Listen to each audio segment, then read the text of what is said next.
Hello, welcome back everyone. This is Amy the Mystic Rose Tarot. So I'm doing something a little different. I attended NWTS now going about a week and a half ago.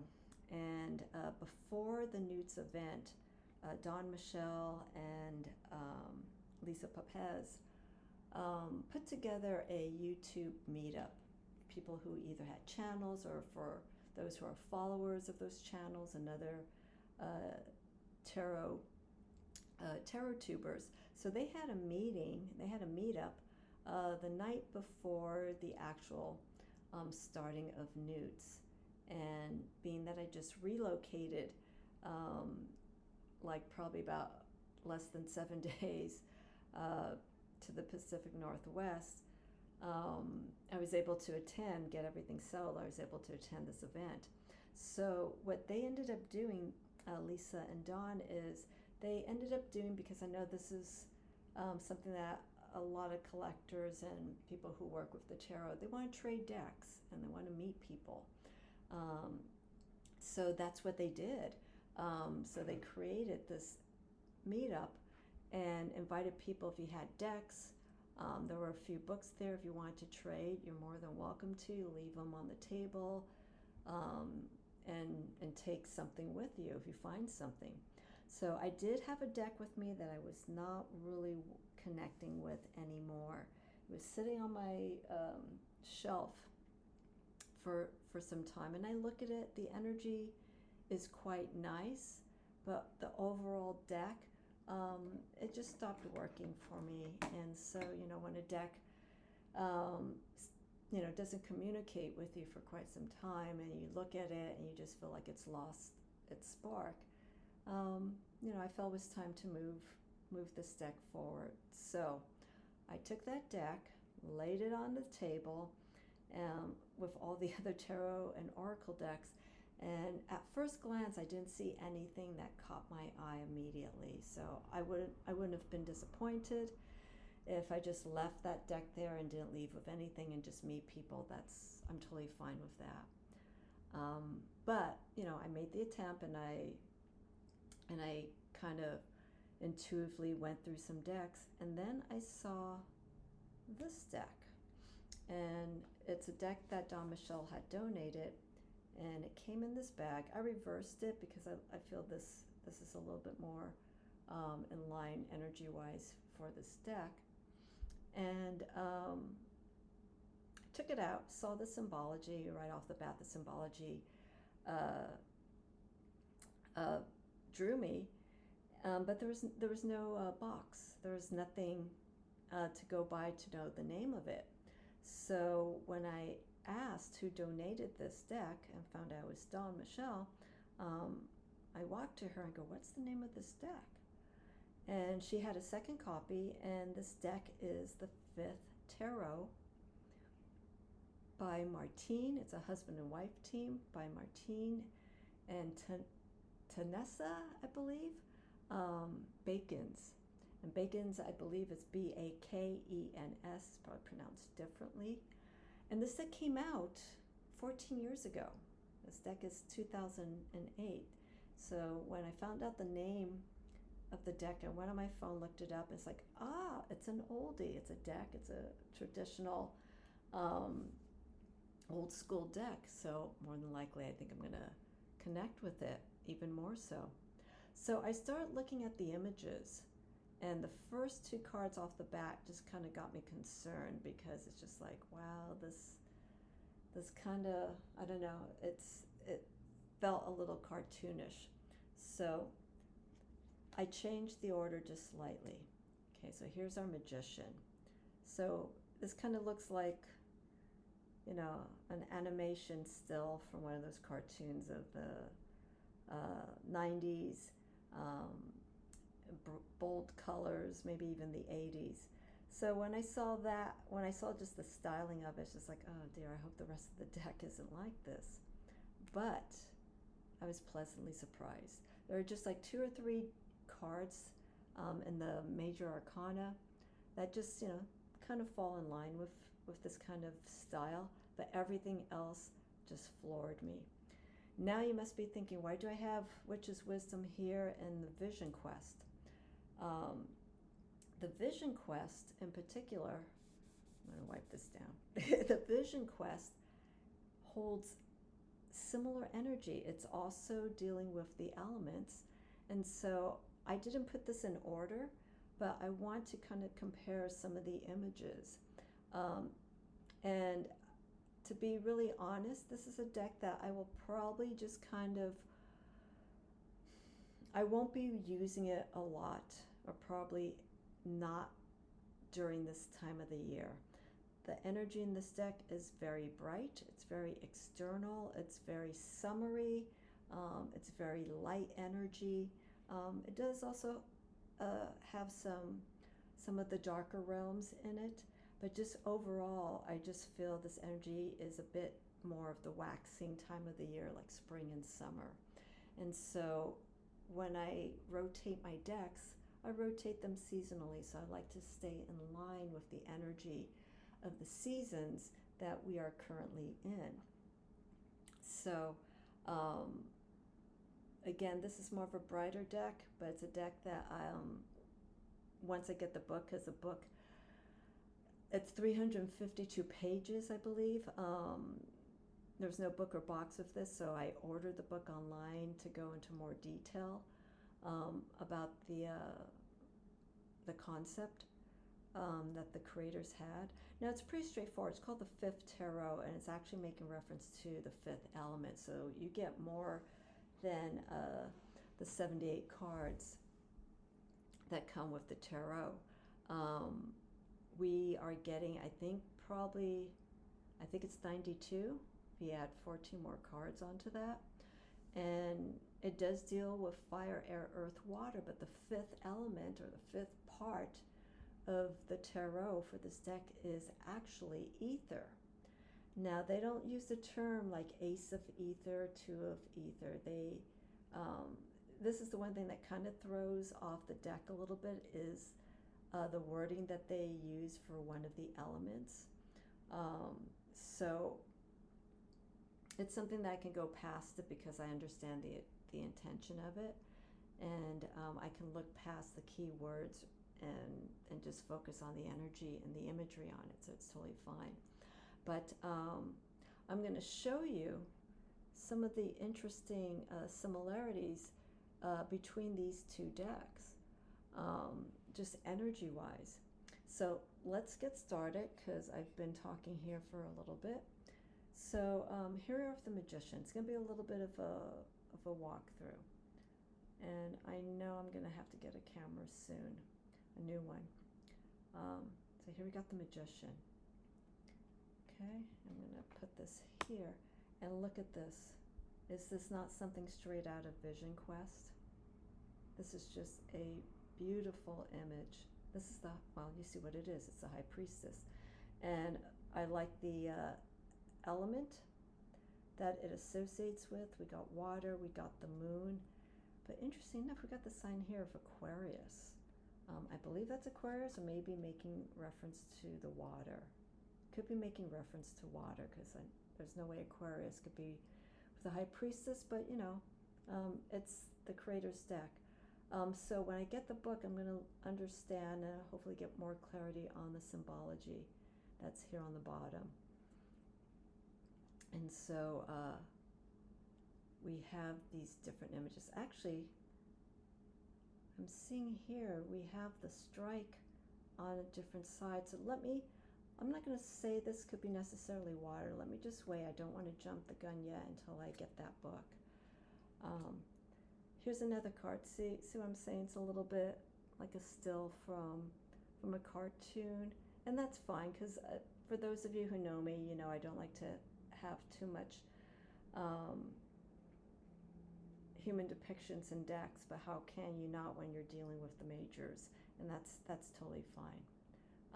But I do see the beauty in this deck and of this card. So there we have the symbol for Venus, and here, as you can see, we have like the arrows pointing up and down. So I'm not certain what's going on until I grab that book.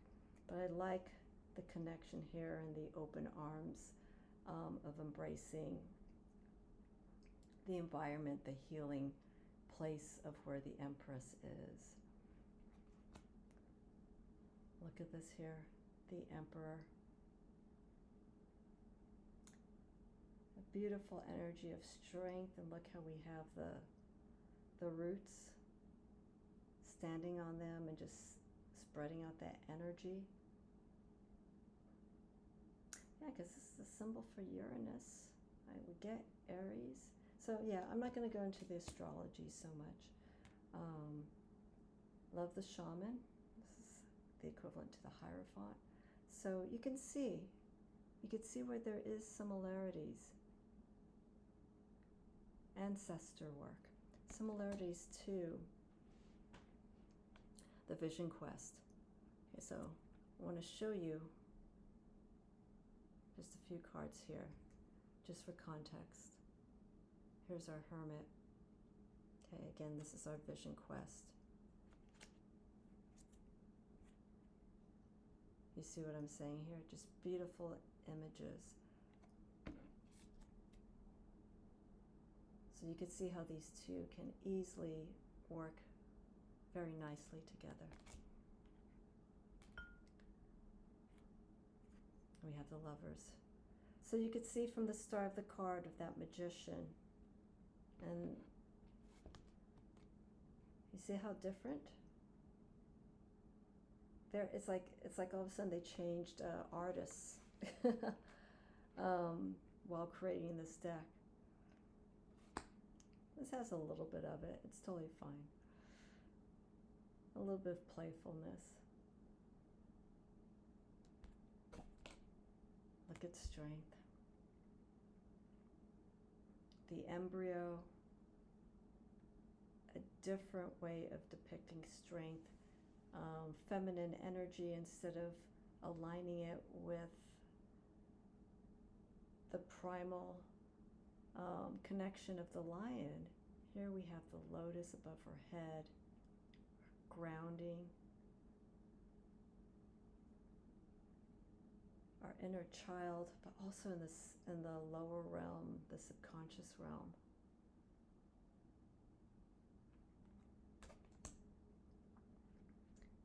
And Hermit, the owl. And I like how everything just sort of merges. If you look very carefully, we can subconsciously pick up some form of imagery here. Obviously I see the owl here, but there's something else happening here.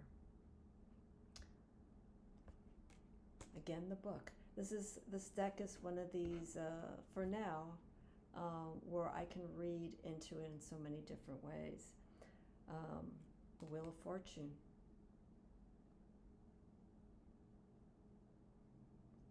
It looks like horns, but here we have opposing energies. I believe these could be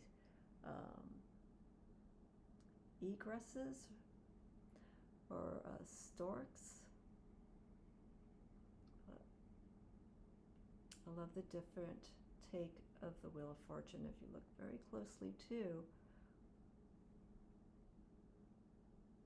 we have the human form, and we don't have the 4 fixed signs or any references to the 4 fixed signs of like the Aquarius, Leo,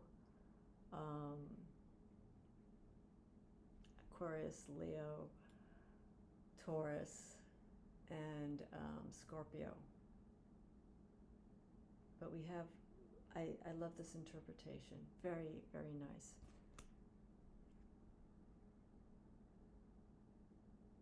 Justice.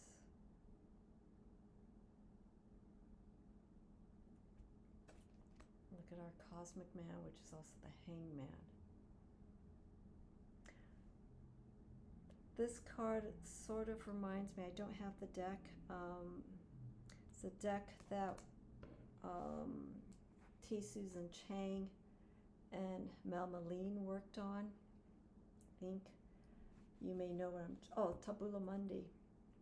I think there's a card that sort of holds this kind of energy. I think it could be the Magician, but it's upright. Just the energy, the imagery just kind of reminds me of this one particular card.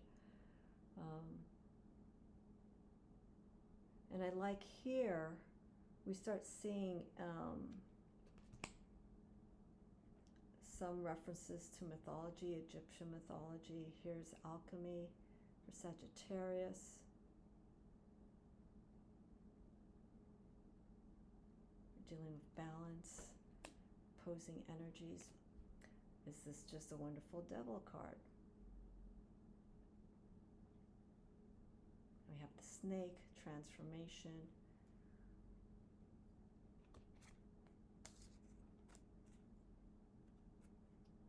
Here. Look at that. Wonderful.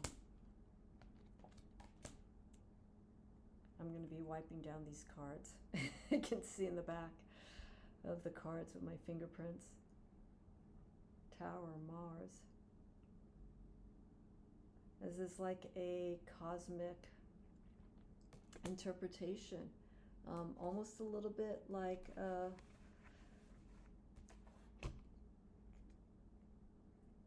little bit of the dreams of Gaia, the star. Which is Aquarius. So yeah, I think that card, I have to go back to it, the High Priestess, yeah. The symbology is different there. It's not making reference to Aquarius. It's probably just for water. Okay, let's see how fast I can go through this. Moon. And we also have something happening here. This is like our lower realms, deeper conscious, the awakening, and there is an individual walking this line, going between these two realms, heading towards this ultimate awakening, moving away from our fears. The sun. The sun here kind of reminds me a little bit of the witch's wisdom. So if you can see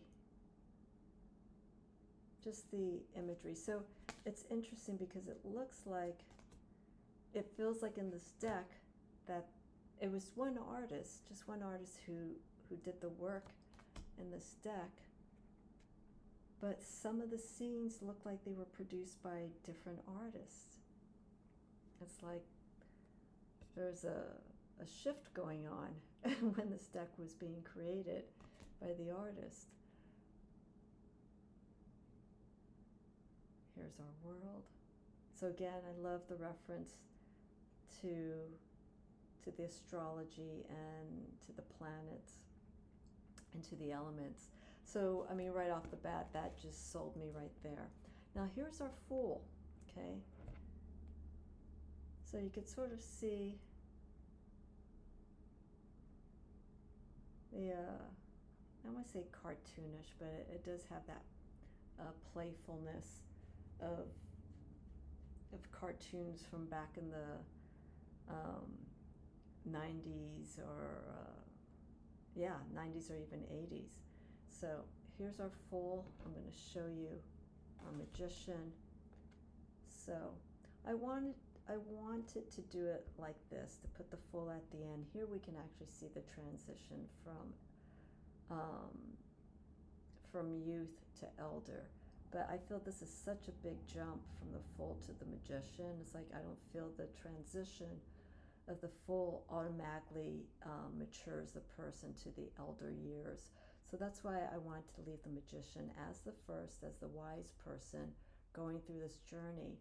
And so basically it's taking the knowledge that the person already has, and we're going through this experience through the major arcana, meeting all these different guides, and then we go back to the beginning again. We start over again.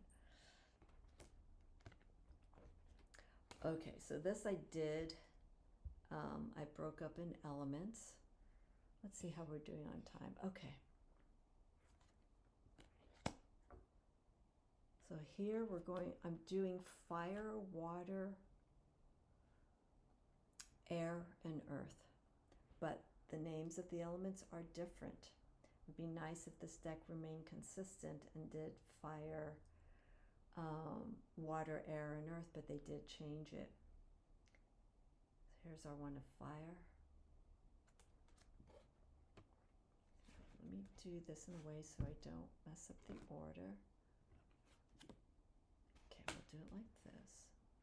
So I'm going to move this. I'll bring the Witch's Wisdom back into play.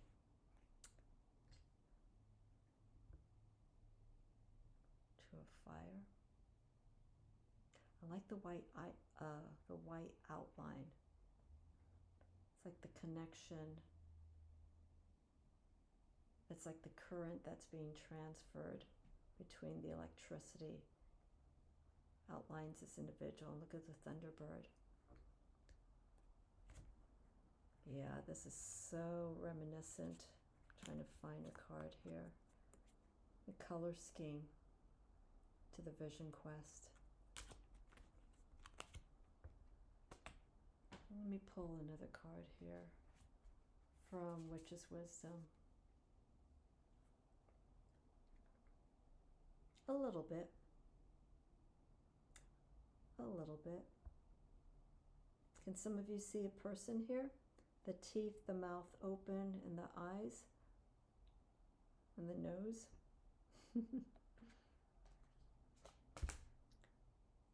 Alrighty. So we'll keep going. Fireflies for fire. Inner light. And it's interesting, the decks that some of you have seen me work with, more recently, they have these key words that kind of give insight from the creator's perspective. But I'm happy that they're small enough that they don't really interfere with me when it comes to the reading. It's not like when I see this, I see the image and then I see the keywords. I don't look at the keywords first and then the image.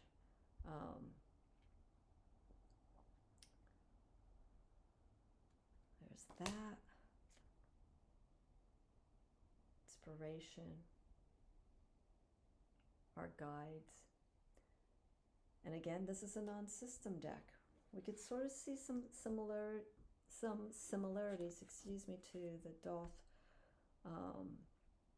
but very little Rider-Waite-Smith, which I appreciate. I'm not downing RWS, but I like to work with decks that have their own interpretations. So here's our Seven of Fire. I don't know, whenever we show a deck, we always tend to read the card when it's right there in front of you. Fusion. Normally we would see staffs, flaming staffs, but here, look at the energy here. These look like anglerfish, but look at the energy of it moving up, down, opposing energy. But what I like here is we're seeing, as the keyword says, we're seeing this energy instead of spontaneity and quick movement. We're seeing the joining of these opposing forces. Nine of Fire. Usually in Nine of Wands, we're seeing struggle and challenges, pushing ourselves beyond our own limits. But here we're seeing more of a connection of that energy and how it's bettering us. One thing I am noticing is, I'm not going to say this deck has negative, doesn't have anything negative in it, but I feel that what this deck has to offer is seeing both sides of a situation. Okay, here's our Seeker of Fire. And here, there's no court cards, but we're seeing the journey of these 4 cards. I'm going to hold them up. Yeah, all 4. Okay, so here we have the seeker, obviously the person who is looking for guidance, how to use their energy. Here's the awakening, connecting with that energy and moving with it. So this is the initiate of fire. The apprentice, connecting with this energy. Okay, connecting with this energy and using it, putting it to good use. Learning and understanding how to work with this energy. And then, of course, mastering it. Mastering this energy. It's a great deck, just looking at this. Now here is our shells. So instead of one of water, we're looking at one of shells. So I can still follow through with that kind of energy. Got abundance.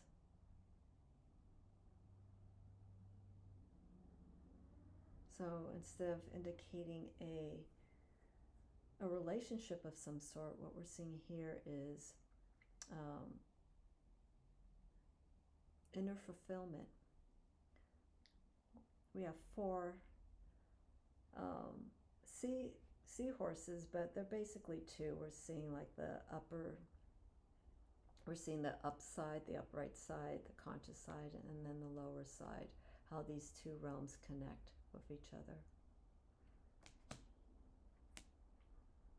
The dolphins, pretty much similar to the 3 of Cups, celebration, joy. But the dolphins, for me, I would read more as intellect, because they are highly intelligent, but they are also sensitive creatures as well. We have our stingray.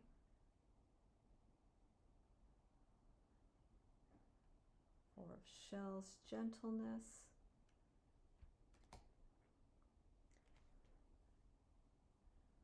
Okay, so here we're working again with the energy of shells and where their environment is best placed. Obviously near water. Near the water we have the sand dollars here. Letting go. Different kinds of shells here. I remember seeing these shells as a kid. I don't know what they're called. They're smaller versions of these.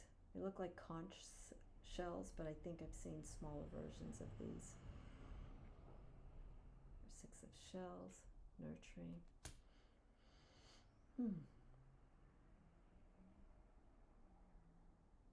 So, opportunities, different ways of seeing a situation. So I like this. We have the 6 shells up above, 3 above, 3 below. And then the 7th shell in the center. Now we have all these look like signs, planets, but they're not. I have to see for the book. Octopus, detachment.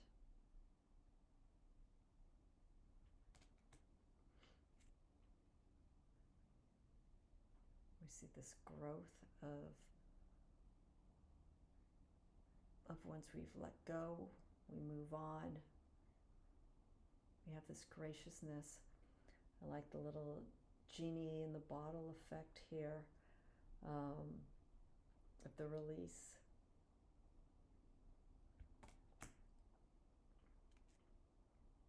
This one's beautiful. A mandala-like.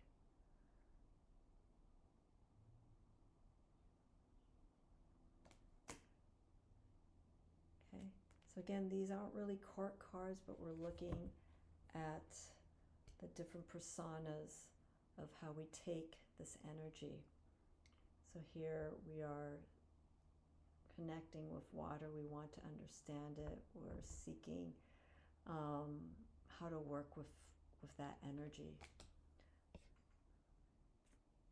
And this is wonderful. Look at this, the initiate of shells. We have the wise one, literally baptizing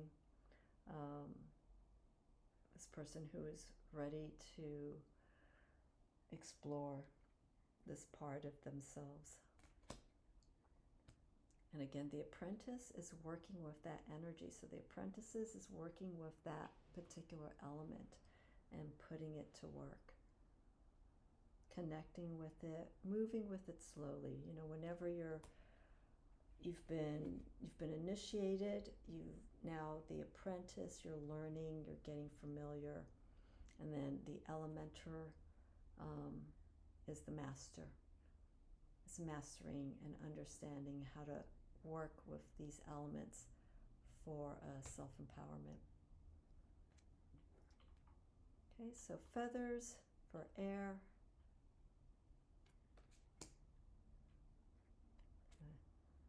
So no swords, so keep in mind when you're thinking about the swords, we're seeing a different perspective with this in this deck. We're seeing truth. Make sure I have this correct. Right? We normally would see 3 swords in the heart, but we're seeing how to work with that energy, how to heal and create inner contentment.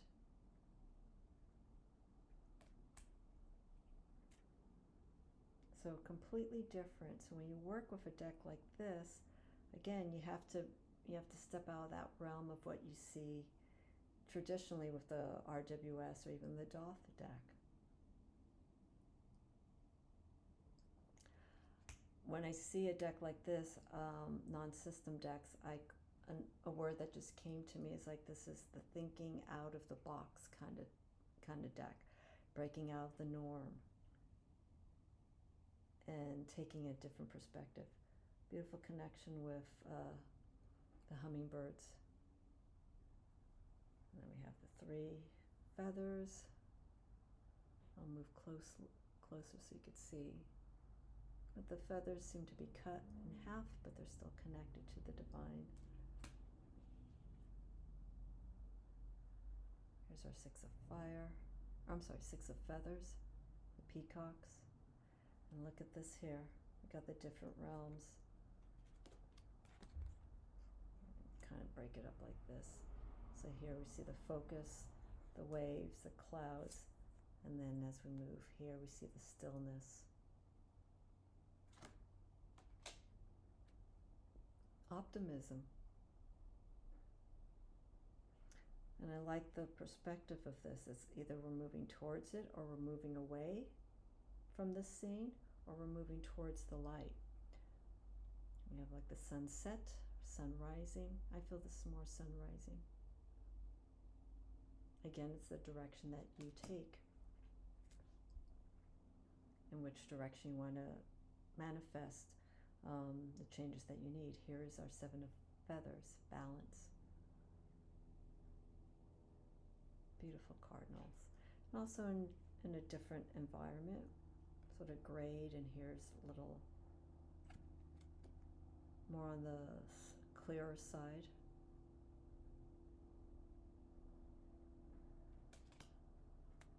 Okay, 8 of feathers. Oh, look at this.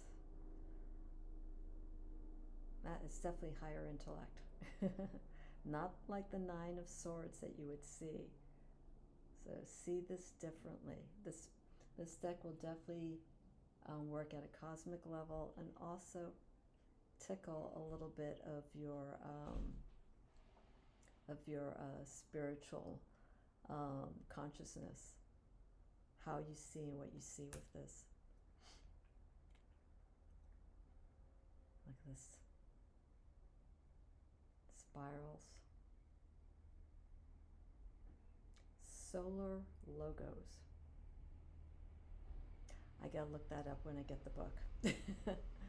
But again, it's okay to bypass these keywords.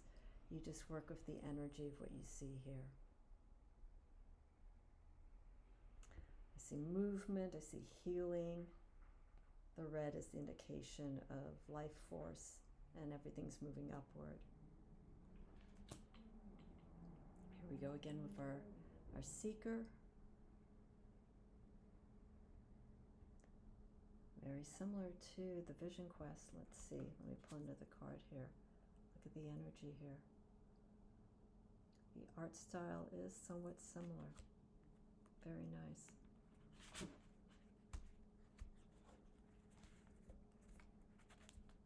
The initiate, the transformation. Put these two cards here. Oops.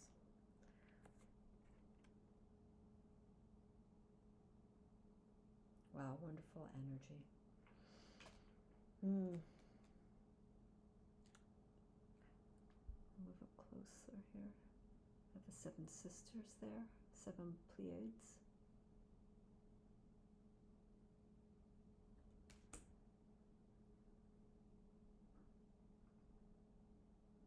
The apprentice. Now here we don't see the physical person, we're seeing transformation. And I just noticed this. Okay, so let me show you here. Okay, so there we have the seeker, but look here. Again, that transformation into the serpent. And from that animalistic form just goes into the form of a cyclone and just fully embraces the energy of air. And here we see remnants of the feathers that were depicted in this deck. And then we have the Elementer, fully embodying this. And I like how it's placed near, it's kind of interesting. It's not really the ocean because in the background we have some hills, but it's the merging between earth, water, and air, I feel.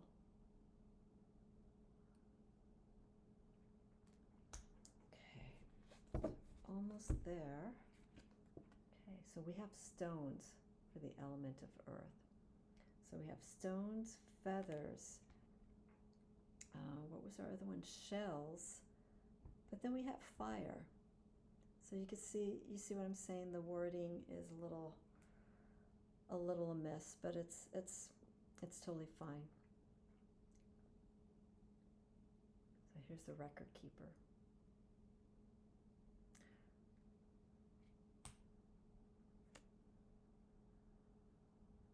So a different form of balancing of our responsibilities. Okay, if you look closely, looks like we have 2 individuals there, could be children.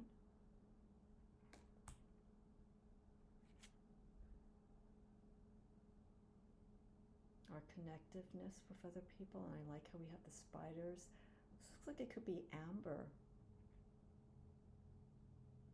With the spiders, we have the ants doing the work, working in unison, coming together. I'd be curious to see this book. I'd like to see what they have to share about creating this deck and the imagery. But here we have movement, usually with the 4 of stones, or 4 of pentacles, I should say, or 4 of earth. We don't see any movement. But looks like we have the moon here. I know this could be earth. Doesn't look like it, but we're merging. This energy is going between these 2 places, like this 5 of stones,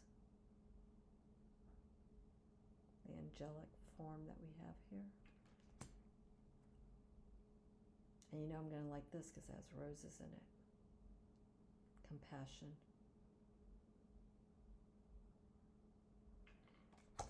Oops.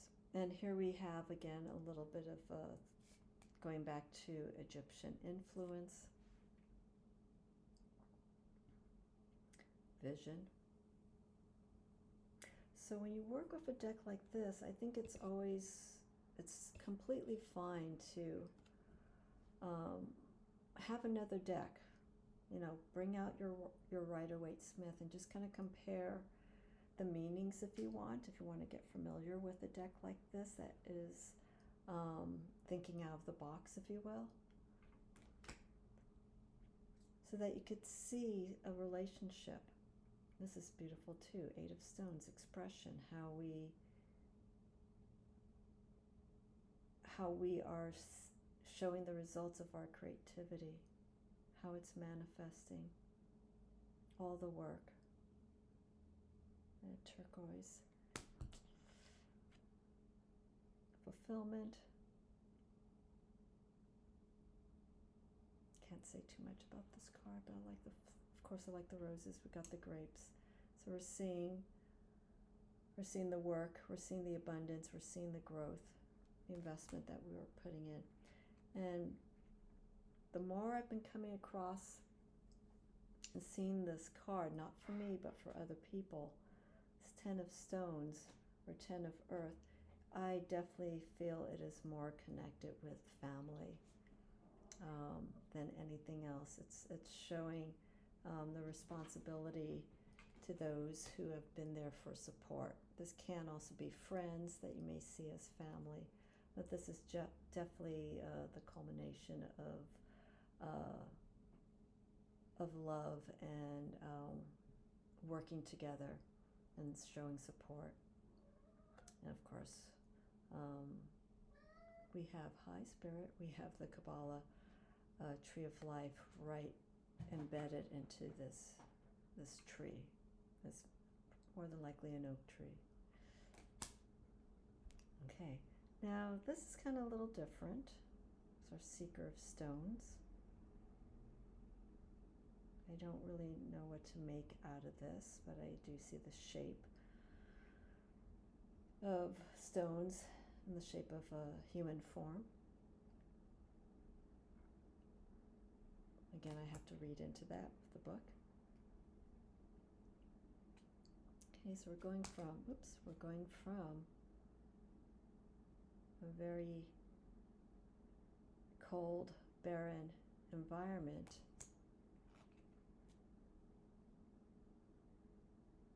to, I would say, maybe an internal cave, internal part of ourselves. It's a very warm environment to be in, and just grounding. Coming from the extreme, this could be someone who is just desolate. They just don't know where to go. They're literally cold in who they are, not knowing more about themselves, but they want to making that commitment and being still. Here is our apprentice. So it looks like our last two suits, they don't show the human individual, but we see the environment that connects that individual, the environment they need to be. And very similar to maybe a night scene out in the desert. And then look at this. There's Mother Earth in all her glory. This scene can be read in many different ways. I like the Tree of Life that's in the center of her chest. The life force that she has, that she gives, that she creates. The snow-capped mountains representing shoulders. The green trees that mount on the top of her head. Very nice. Very, very nice. So those are the four elements. So now, Lotus. Okay, so the Lotus is actually the fifth element. I made reference to Aether. You can take this as higher consciousness, higher development, higher spirituality. So when looking at this deck through the elements, the lotus represents the ultimate oneness. That's what we have here with our One of Lotus. Two of Lotus. The lotus is all empowering. It is spiritual connectedness, love, self-empowerment, and also of beauty. Here we have for the Two of Lotus, empathy, multi-being, many different facets of an individual. I can almost smell these flowers here, like gardenias. It's a very floral. Look at this. I'll stop saying look at this. Here we go. Four of Lotus. Crystallization. Yeah, this is the multifaceted. I just want to go back a little bit. We start seeing the development. And we start seeing the growth. What's going on inside. The blossoming. The forming of the spirit. Shape shifting. I can't think of any other word to better describe this card. Oneness, we're starting to build that connectiveness. Our Om symbol there. Divine blueprint.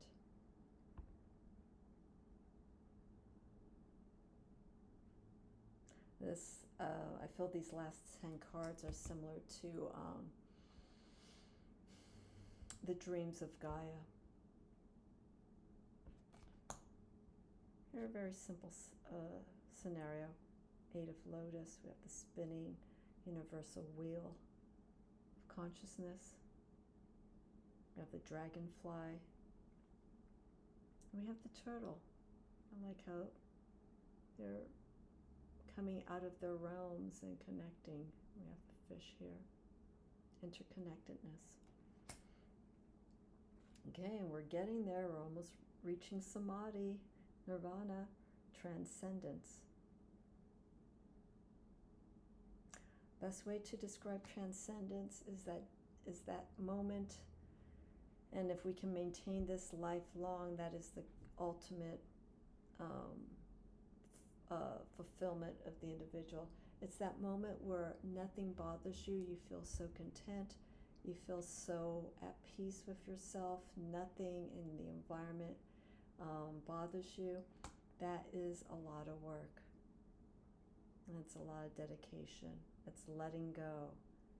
It's, letting go of connectedness to other people, letting go of yourself. It's a Buddhist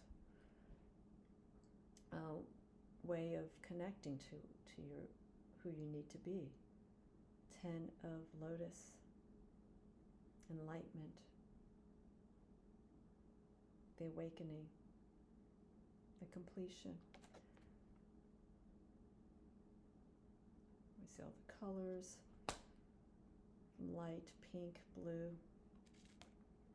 at different stages of divinity. Then we have the seeker. So here, the dragonfly, wanting to explore that higher self, that lightness of being.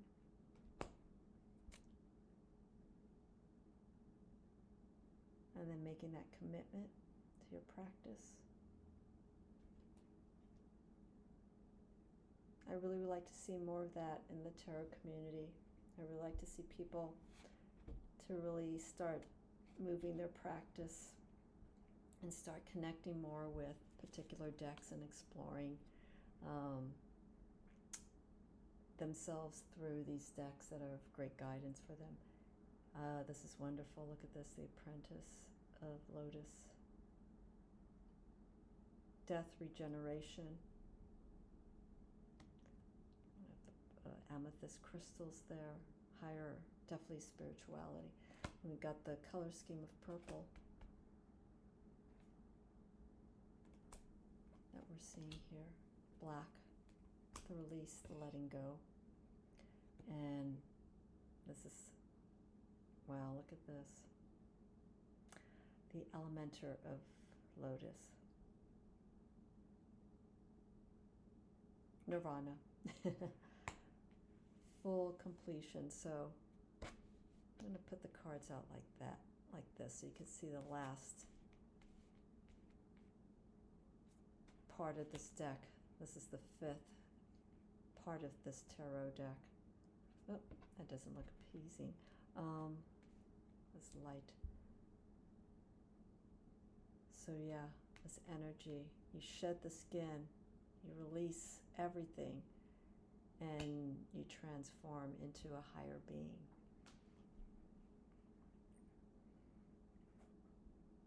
Just wonderful. So here we have it. I kind of got transcended there literally for a moment, just looking at these images. This is a deck that I feel is for those who are exploring their spiritual practice. Not so much witchcraft or anything pagan. This is going to a different realm. We are connecting to those energies of the elements, and we are opening ourselves to let those energies shape shift us the way that we best need to. I mean, look at this, it's so different. Sorry, just you saw the whole cards, and then we go from this to this. But anyhow, it's totally fine. But we see the journey, we see the manifestation and transformation, all the shuns that an individual goes to. This is a deck that I feel, without looking at that book, that can really provide guidance for those who are looking for a deeper part of their spiritual practice, whether it's yoga, meditation, more Eastern philosophy, I feel, coming from this deck, as well as Native American, which we saw similarities with the art style. It's beautiful.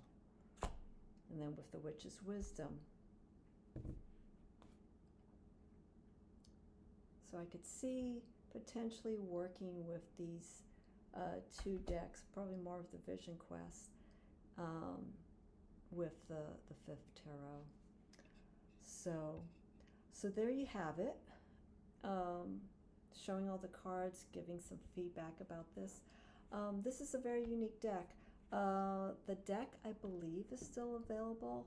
I don't know what version I have of this. Again, it was released in 2008, so I don't know what pressing is out there right now, but the book is available.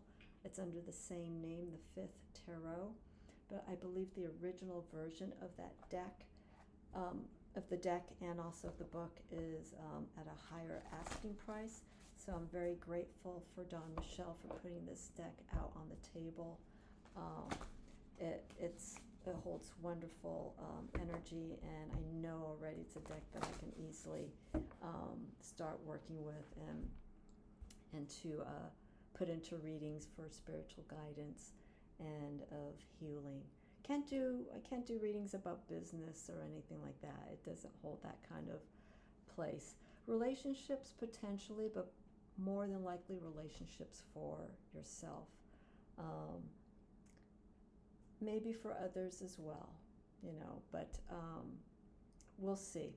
So there you are, the 5th Tarot by Martien, and it's Marten, Martien, and Teressena, Bakens, or Bakens. I'm going to put the website in the description so you can take a look at the site themselves. They offer readings, they offer courses. I think once I get to a point to connecting with this deck, I think I will probably see if I can reach out to them and have them as a guest. But that'll be time permitting and life permitting. That'll probably be sometime in the next year or so. All right, so thank you for watching. Any questions you have, or if you have worked with the 5th tarot, let me know what you think. What's your connection with this deck? How do you feel about the deck? Like I said, it's a very powerful deck for me, and it's going to hold a very strong place for me as a working deck when I get the moment to really sit down with it. All right, thank you so much. You know what to do, everyone. Let people know about this channel. Feel free to like, subscribe, all of that. And stay tuned. I'll be having a few more videos coming up in the coming weeks. And hit that notification bell, and you will know when the next videos will be coming up. All right? Thanks so much for your support. It is greatly appreciated. And please let people know about this channel if you think they will be interested in it. I will see you all again soon.